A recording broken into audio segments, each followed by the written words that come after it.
master's student, and I'll be working with Christina today. Today we're going to be talking about wrist pronation. The two muscles that you're using when you go through wrist pronation is your pronator teres and your pronator quadratus. So we're going to run through some exercises with you.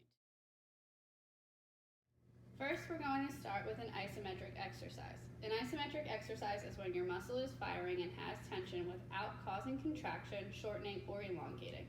So Christina is sitting in a chair, or in this case, on the side of a couch, and she has her elbow at her side and her thumb facing up.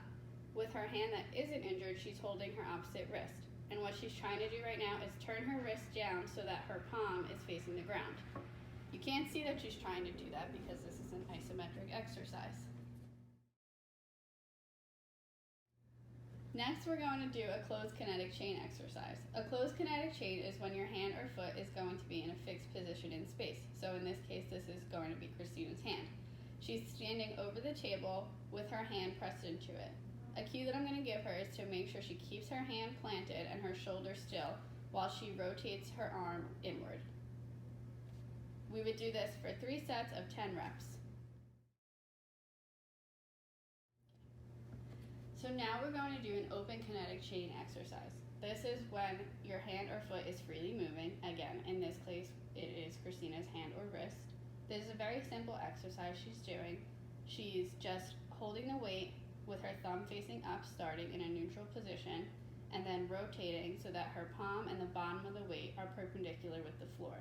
She's using a 2-pound weight right now, and we'll start with 3 sets of 10 reps. To make it more difficult, we could add more weight as this gets too easy. Now we're going to move on to a functional test. This is a sports-specific exercise that can help you determine if you are ready to return to the field. In this exercise, we are using a weighted therapy bar. Christina picked a weight that is similar to that of her own bat. What we're going to do is break down her swing into 4 stages. So you'll have your patient start as they normally would in their batting stance, making sure that they have proper and athletic technique. In this exercise, we're going to be focusing on Christina's top wrist. She's going to swing the bat to her point of contact and stop. Then she'll follow through to extension with her top wrist still supinated. Then she'll roll her wrist over into pronation, stop, and then finish her swing. Go ahead, do it again.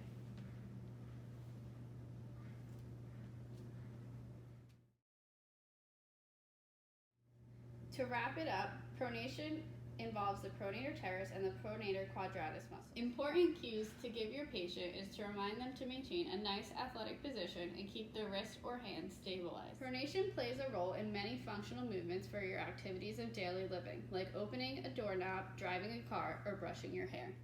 It is also important for sports-specific activities like teeing off in golf, swimming, and hitting a home run to win the game.